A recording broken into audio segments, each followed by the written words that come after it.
ও যে 17 বছর 18 বছর 20 বছর বয়সে জানাবে বিচার লিপ্ত হয়ে যাচ্ছে, কিন্তু ও যদি আল্লাহকে ভয় পেত আর শারীরিক চাহিদার জন্য আল্লাহর কাছে বলতো, আল্লাহ আমাকে ধৈর্য দাও, আমি রোজা রাখতেছি, আমাকে সাহায্য করো, আমাকে তৌফিক দাও, আমাকে উত্তীর্ণ করো, বিবাহ পর্যন্ত আমাকে তৌফিক দাও, তাহলে আল্লাহ যিনি রহমান, যিনি ওদুদ প্রেমময়, তুমি আল্লাহর ভয়ে জেনা বাদ দিলা, আল্লাহর কাছেই চাইলা, ধৈর্য আল্লাহর জন্যই ধরলা, আশা আল্লাহর কাছেই করো, তিনি কি তোমাকে ফিরাবে?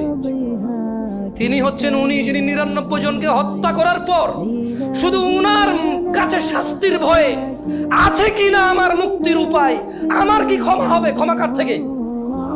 তাহলে ওই যে বনি ইসরায়েলের ঘটনা, ও 99টা মানুষকে মারার পর কার কাছে ক্ষমার জন্য, ক্ষমা হবে কিনা ব্যাকুল হয়ে গেছে, কার কাছের জন্য?